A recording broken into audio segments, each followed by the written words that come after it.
Hello, everyone. This is Dr. LeKyndra Smith. I am the Health Sector Director of Project Transition Incorporated under the leadership of Dr. Joaquin Wallace.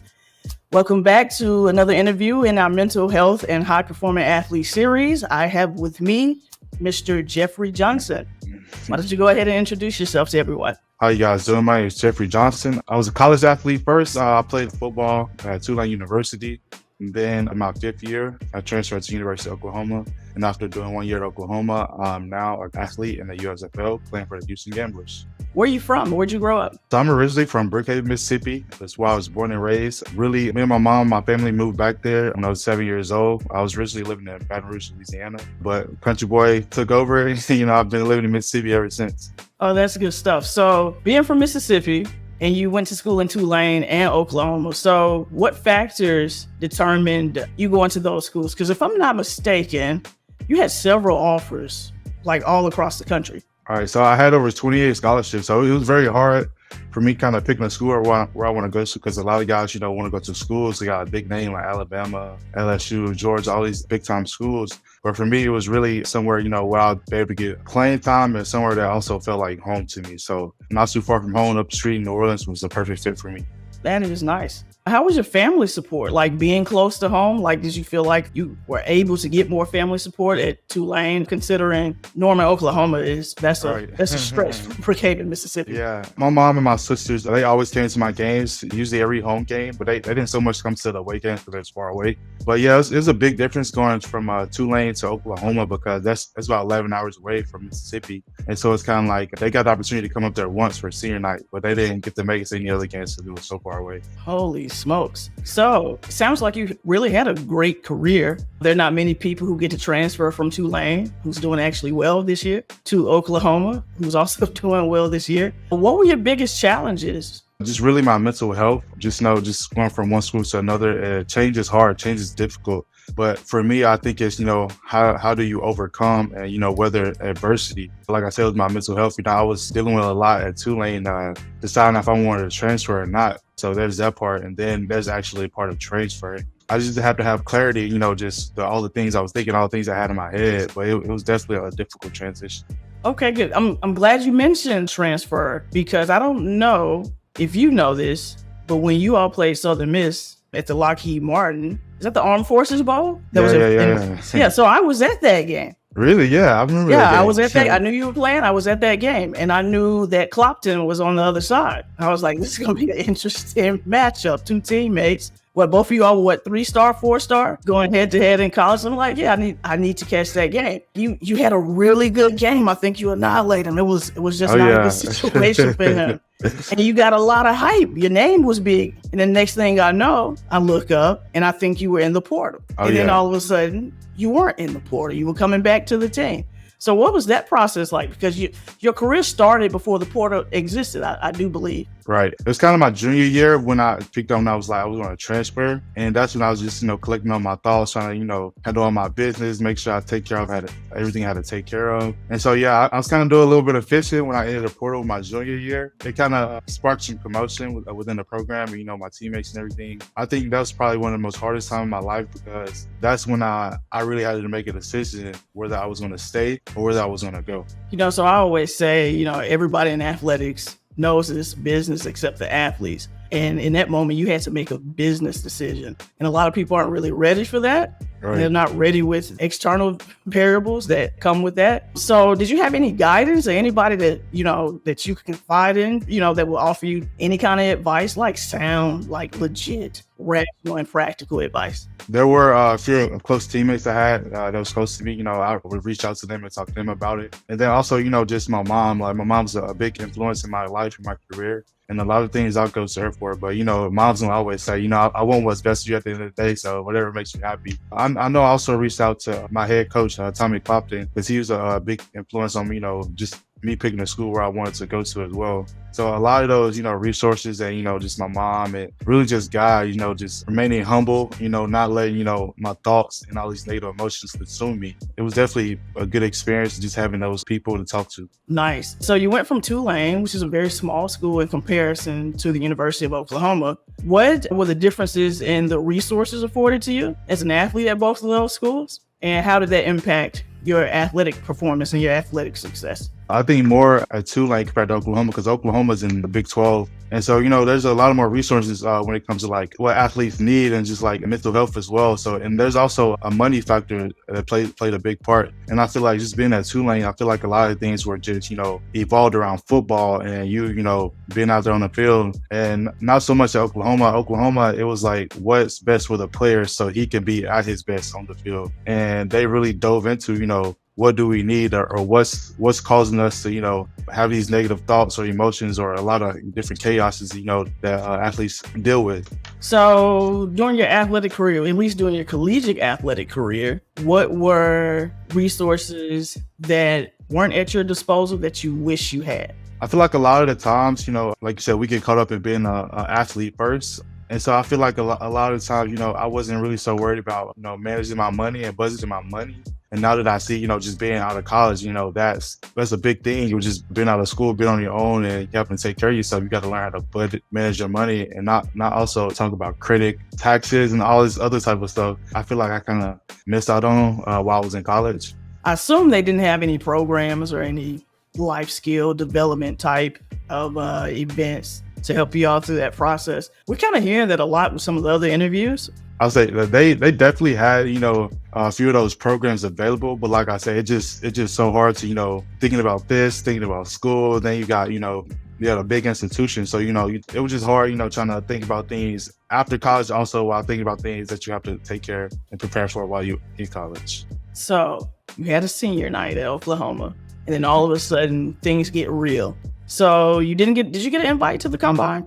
I did not. You worked out at Oklahoma's pro day? Right, yeah, I had pro day. How was that, and how was the evaluation process? And what was the prep like for that, physically and mentally? Right, just physically and mentally, that was a big time in my life, big time in my career overall. And so there was just, a lot of, sleepless nights, a lot of thoughts in my head, like what's next? Because every day, like I said, being out of school, I don't have people telling me what to do, like what to eat, stuff like that. I kind of have to create and come up with my own schedule. So I feel like that's kind of the hardest part leading up to like the pro day and the NFL draft and stuff like that. But also just make sure your body's right, make sure you're in shape and you're able to go out there and perform at your best when it's time to get evaluated. I feel you. So I have a theory. Like the NFL combine for me, like people know what you can do physically. They know what you can do on the field. For me personally, it's more so just a big physical. Like we want to know like physiologically, like from an anatomical perspective, like how healthy are you really if we're about to invest, $1 million plus whatever dollars in you and you may be our franchise player. But at the pro days, I don't have that same sense. But I also get the sense that most athletes have never been evaluated to that extent. And I think getting those results can sometimes, if you're really not prepared to receive that kind of critique, could be off-putting. So what were your feelings when you saw their critique? Right. So there's definitely a lot of pressure that comes with, evaluation, NFL draft and pro day and stuff like that. But for me, it's more to it.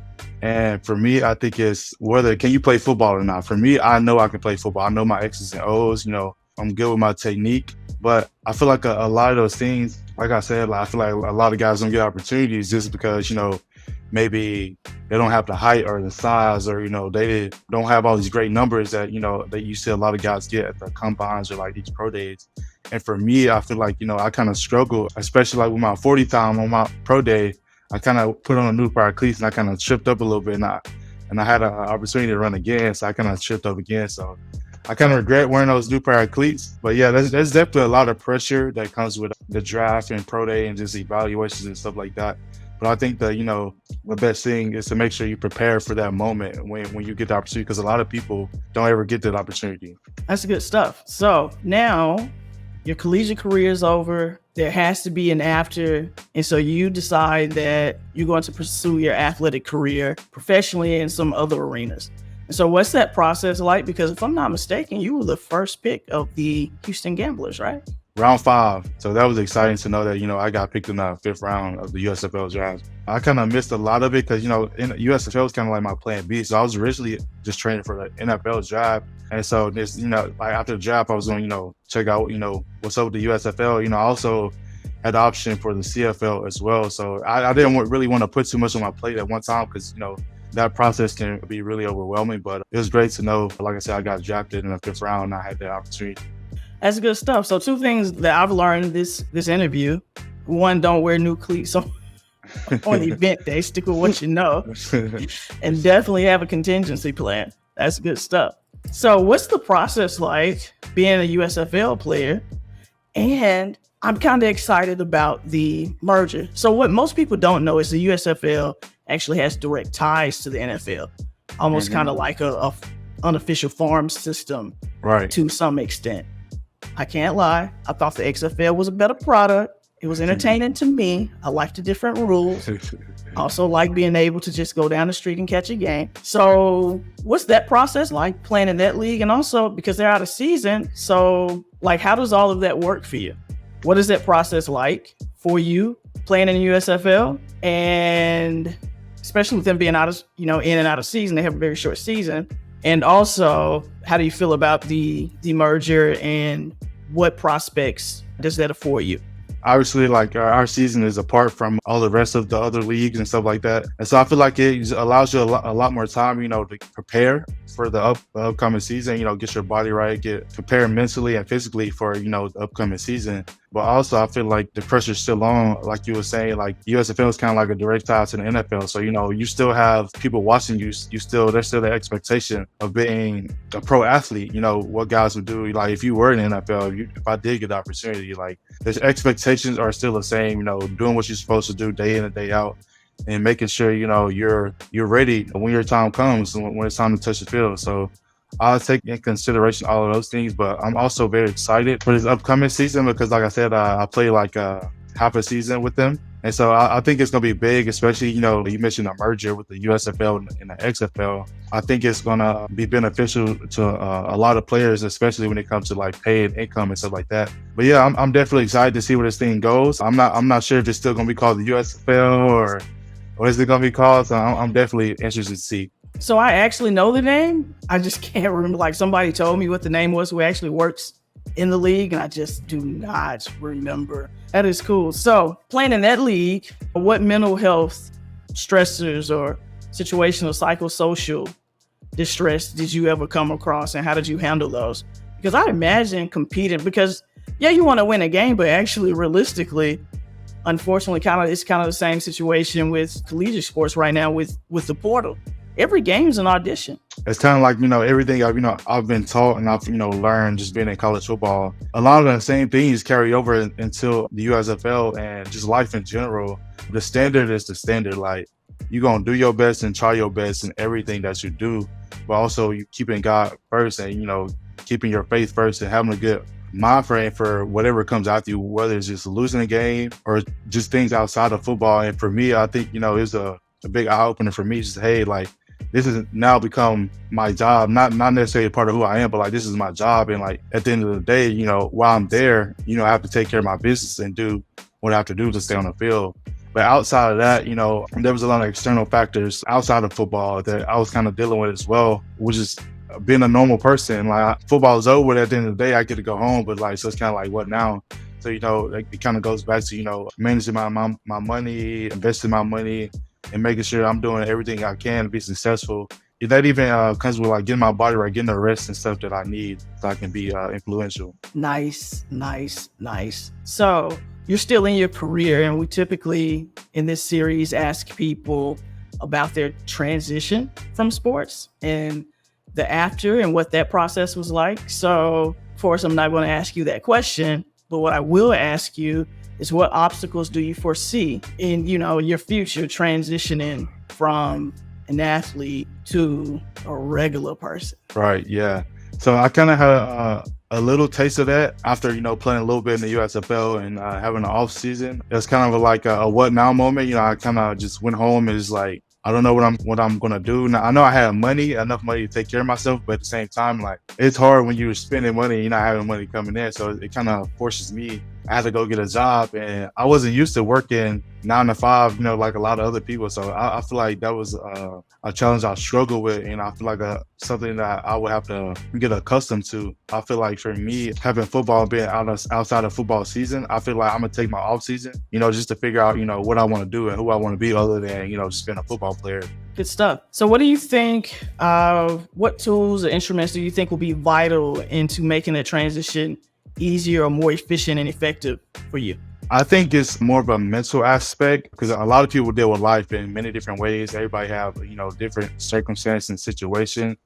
But I think for me, it's not letting the negative outweigh, the positive. And I feel like as a athlete, as a regular person, I feel like we have all this external chaos going on around us, and it kind of gets us off our path, or, off our journey, or off the end goal, the main goal. And so it's kind of like, for me, when I am having a bad day and when I am dealing with something or in a situation, it's kind of like, how can I control those negative thoughts and those negative emotions and turn into something positive? Because I feel like a lot of people get stuck, on those negative thoughts or whatever the situation they're going through, and they get hindered from reaching their goals or accomplishing their dreams because they're stuck in this moment. But I feel like for me, it's understanding my emotions, understanding what I'm feeling, and turning into something positive so I can, focus on what I need to focus on and, be successful.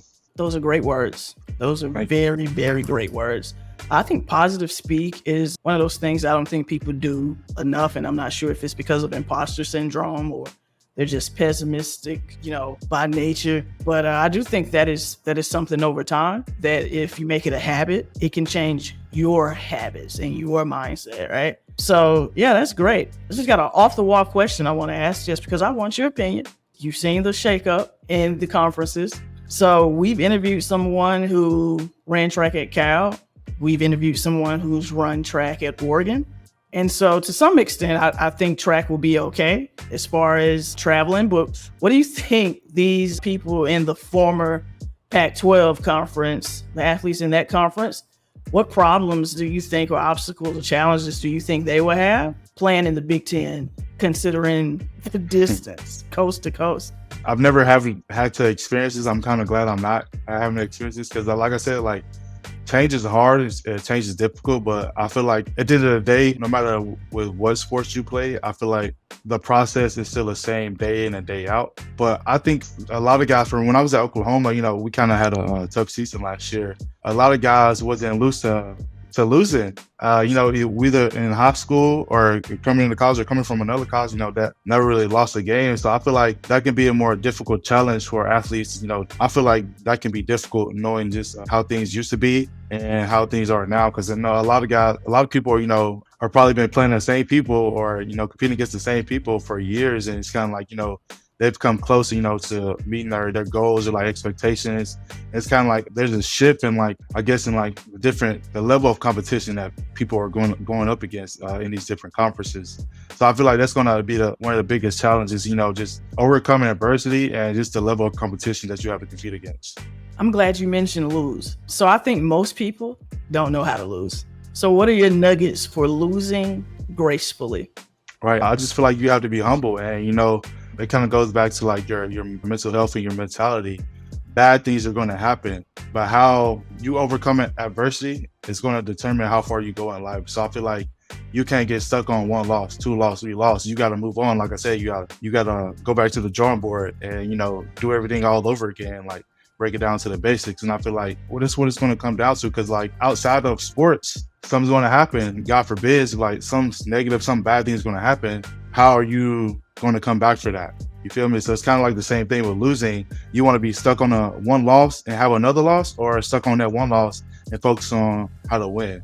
Good deal. Good deal. That was awesome. Well, for us, this wraps up our interview.